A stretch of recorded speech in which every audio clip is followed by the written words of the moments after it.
Olá, é muito legal a gente falar de algo que todo mundo vivencia no seu dia a dia, a esperança. Inclusive, as pessoas categorizam a esperança até pela coloração. Escolhe o verde como símbolo da esperança. Estou vestido aqui, inclusive, uma camisa de cor verde.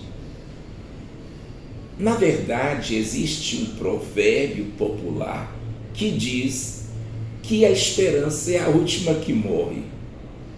O que vocês acham? Todo mundo vive esperando alguma coisa, na espera, buscando alcançar os seus objetivos, alcançar seus sonhos, sempre sonhando e na esperança de melhorar de vida. São milhões de pessoas que andam aí buscando, através dos jogos, se enriquecerem, mudar de vida, outros através de uma profissão, de um empreendimento econômico, outros sonhando melhorar de vida através de um casamento. Isto retrata, na verdade, a esperança. Esperança, na verdade, é o desejo, é a busca em alcançar ou ver alguma coisa que até então não alcançou e nem conseguiu ver. Mas, na verdade, biblicamente, a palavra de Deus diz que Deus, através do Espírito Santo, derramou em nossos corações o amor e também nos dotou de esperança.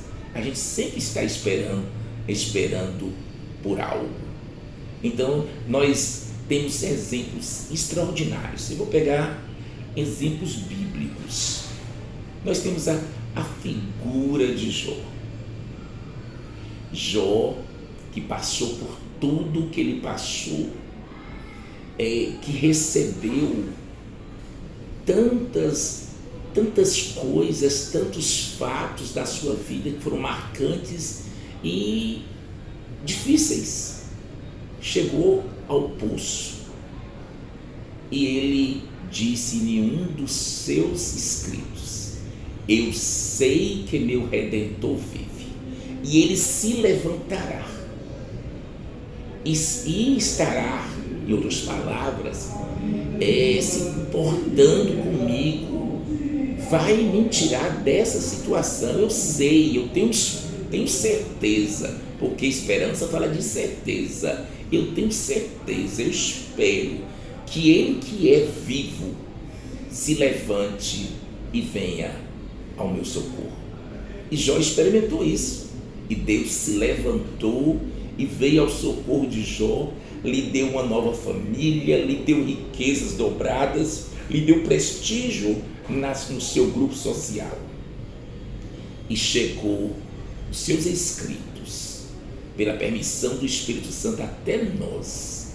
Então Jó não ficou só naquela época, no espaço e na temporalidade da época, e chega até a temporalidade do dia de hoje. A vida de Jó é um exemplo para nós, uma vida esperançosa. Temos também o exemplo de Neemias. Neemias estava muito triste, recebeu notícias que Jerusalém, o seu povo estava destruído, a cidade estava destruída, as muralhas, os portões destruídos. E aí Neemias ora a Deus, e com toda esperança pede a Deus que Deus venha ao socorro. E ele vai conversar com o rei libera ele, era um copeiro, o rei libera ele para ir a Jerusalém, convocar o povo judeus para reconstruir. E ele vai e agrega uma grande parte dos judeus, e eles dividem nas atividades e começam a levantar o muro. Os inimigos se levantam tentando impedir aquela construção, e eles trabalham com uma arma na mão e o instrumento de trabalho na outra, ali, tempo ininterrupto, e consegue o seu objetivo. A esperança era reedificar os muros e as portas de Jerusalém. E aconteceu. Mas nós temos Abacuque, o profeta Abacuque, e ele, na sua oração, no capítulo 3 do seu livro, ele pede a Deus para avivar a sua obra. E ele diz, ainda que as coisas estejam tão ruins, no versículo 17 do capítulo 3, ele diz: ainda que a figueira não floresça, nem tenha fruto, nem no curral existe vacas, bois, animais, outros, ainda que elas não venham dar leite, ainda que seja difícil, todavia, no versículo 18 ele diz: todavia eu me alegrarei no Senhor e exultarei no Deus da minha salvação. Isso que é esperança. Os judeus saíram, os hebreus, do Egito, mas havia um povo que palpitava, corações que palpitavam, que esperava habitar a terra que emanava leite e mel. A murmuração se estendeu, e todos aqueles que saíram do Egito, que murmuraram pelo caminho, Deus disse: vocês não vão entrar na terra prometida.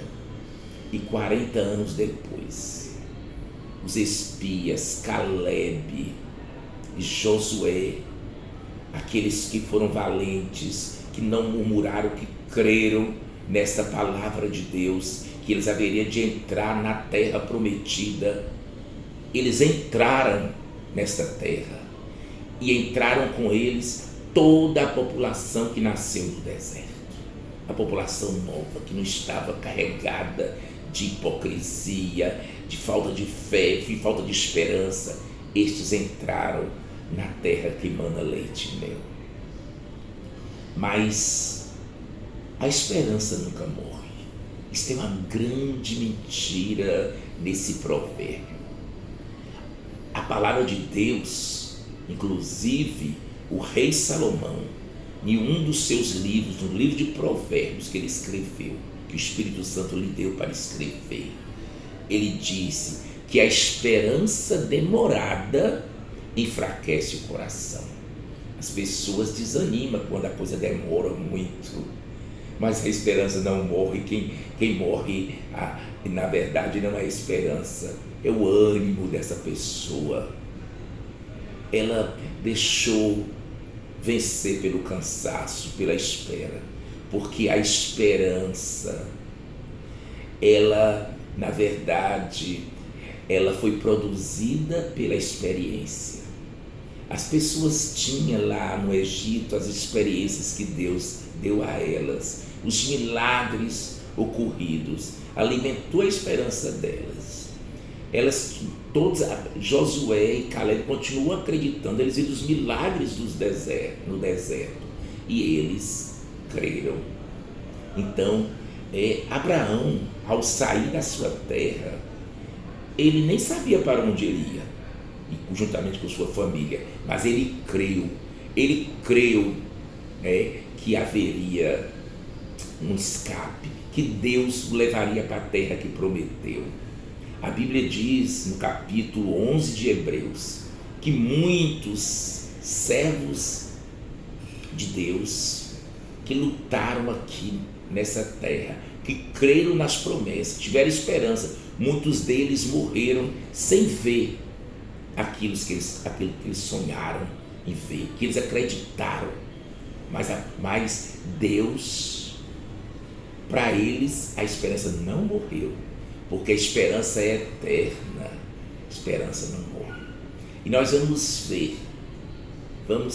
ver, na verdade, o que a esperança pode nos trazer. Eu já falei que a esperança é resultado da experiência. Então a gente vai experimentando, vai vendo Deus agir, vai vendo a coisa acontecer e a gente vai crendo, né, que é possível acontecer. Isso é esperança. Então a fé, na verdade, a gente espera, né, a fé espera aquilo que não aconteceu, né? Então há uma esperança na fé. Então vamos ver alguns pontos importantes com relação à esperança, o que ela pode nos fazer em nossa vida. Primeiro, devemos crer que a esperança não nos decepciona. Primeira coisa, crer que Deus está conosco, né? Que Ele não falha. O homem falha, o ser humano é falível em tudo. A Bíblia diz que nós temos um coração, o coração do homem, do ser humano é corrupto, é dominantemente corrupto. Então a gente às vezes vê corrupção muito no outro e não vê na gente. Então às vezes eu estou em um local e eu posso estar pegando uma folha de ofício que não é minha, que eu não comprei e uso sem pedir.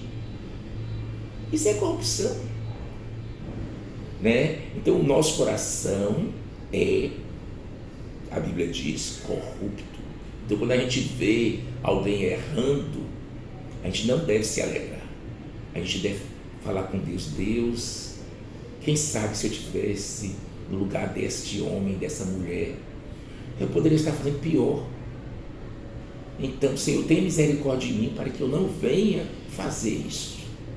Mas nunca está condenando ninguém. Nem se a pessoa não gostar de você, você não deve estar condenando. Então, Deus não falha. Lembre bem disso. Ele às vezes retarda a sua ira, ele está irado com você, comigo, mas ele retarda a sua ira. Mas ele não falha. Ele às vezes demora no sentido assim, ele prova a sua fé e a coisa parece que demora e não chega logo e você fica desanimado, ou às vezes até mesmo revoltado contra Deus, mas Deus não falha.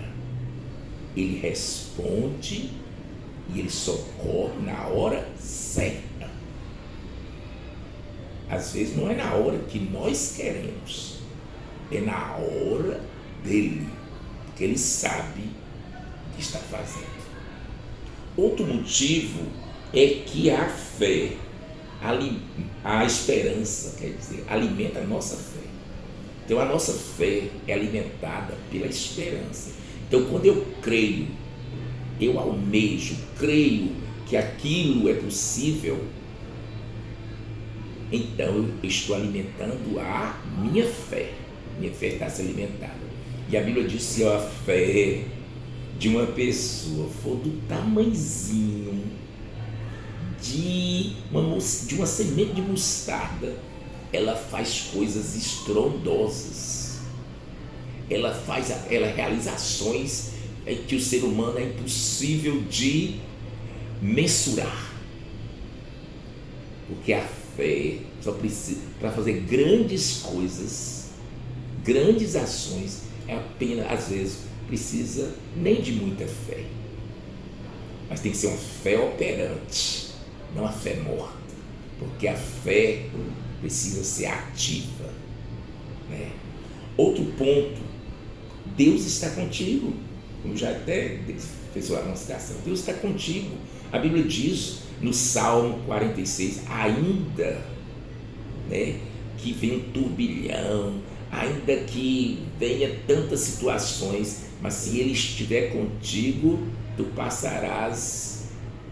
E como o Salmo diz, 1000 cairão ao teu lado, Salmo 91, e 10.000 à tua direita, mas tu não serás atingido, porque aos seus anjos dará ordem ao teu respeito, para que te guarde em todos os teus caminhos.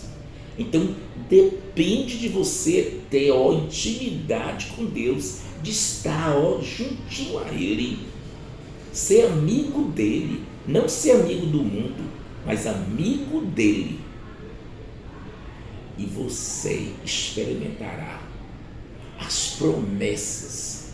Quando você orar a Deus, você tem que orar de acordo com o que está na palavra de Deus. Se você conhece, estuda muito a palavra de Deus, medita dia e noite, então ao orar, lembre a Deus das promessas que estão exaradas, escritas na sua palavra, e fale com Deus.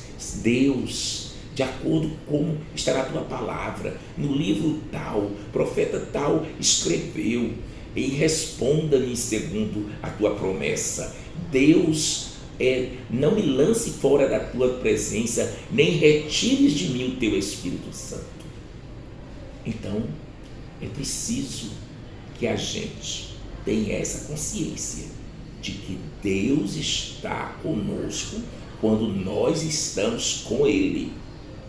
Outro ponto é também ter esperança de que os sofrimentos, eles não são eternos, que as dificuldades também são passageiras, que Deus manda, né, esse peso, essa dificuldade, né, que nós que praticamos aquilo que não é bom, aquilo que não agrada a Deus, e nós trazemos essas dificuldades para nós, mas mesmo, porque tem tristeza que é para nosso arrependimento, que é para nossa mudança de vida, não para nossa destruição. Então o Espírito Santo traz aquela tristeza em nosso coração, não para o suicídio, não para o suicídio, mas para refletirmos e mudarmos de rota e termos uma experiência de novo nascimento.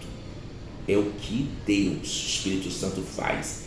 Agora a Bíblia também diz que às vezes você vai dormir triste, tão preocupado, sem saber o que vai acontecer amanhã mesmo. Claro que o amanhã só pertence a Deus, só Deus sabe o dia de amanhã, mas você vai com aquela apreensão para o seu aposento, e ali você não dorme nem muito bem, né? Tem uma noite difícil, mas a Bíblia diz que a alegria vem pela manhã. A tristeza pode durar toda a noite, mas a alegria vem pela manhã. Outro ponto a ser considerado é que a gente deve estar sempre pedindo a Deus. Como diz em Lamentações, Jeremias, né? O profeta Jeremias escreveu o livro de Lamentações. E ele era considerado o profeta chorão, que trazia os lamentos diante de Deus.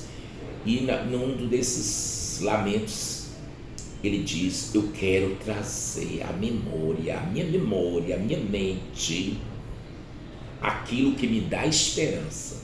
Então o profeta dizendo: não adianta a gente trazer à nossa mente, à nossa memória, aquilo que é ruim, aquilo que entrava, aquilo que não nos abençoa. Então que nós possamos trazer à nossa memória aquilo que nos traz esperança. Pense bem nisso. Traga à sua mente não aquilo que é ruim, aquilo que é danoso, mas aquilo que lhe dá esperança. Outro ponto a ser considerado é que Deus é a razão da nossa esperança. Se você tem dificuldade para responder a situação, por que você é assim, é dessa forma, e você vai explicar: não, porque Deus mora em mim, Deus está em mim, Ele é a minha esperança, Ele é a razão da minha vida. A Bíblia diz que agora o que mora em mim é superior ao que está no mundo. O que está dentro de mim é superior ao que está no mundo. Então, se alguém pedir a razão de Deus na sua vida, diga: a razão da minha vida é Deus. Porque se Deus não estiver comigo, nada vai funcionar. A palavra de Deus diz que nenhuma folha de uma árvore cai se não for da permissão dele. Você viaja para fazer compras, você viaja a turismo, você viaja para trabalhar e você chega no lugar salvo, são e salvo, é porque Deus permitiu. Por isso que ao fazer qualquer coisa você deve pedir permissão a Deus. Senhor, se for da tua vontade que eu vá nessa viagem, que o Senhor me abençoe, que o Senhor tire os entraves, que o Senhor me mostre se tem alguma dificuldade pelo caminho, que o Senhor me mostre, para que eu não vá desprevenido, para que eu tenha a tua proteção. Então, calce a sua mente, prepara a sua mente para responder a todos que lhe perguntarem qual a razão da sua vida, da sua nova vida, que você mudou através de Cristo Jesus.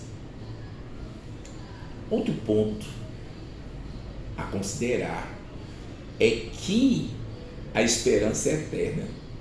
Ela não é para esta vida.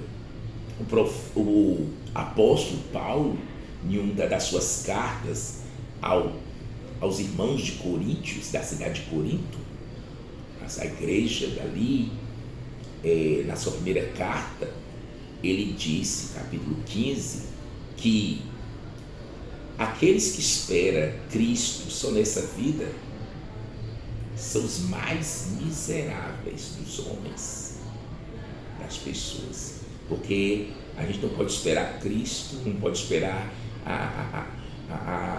aquilo que é espiritual, aquilo que esperar que a gente vai morrer e que ao morrer acabou, virou pó.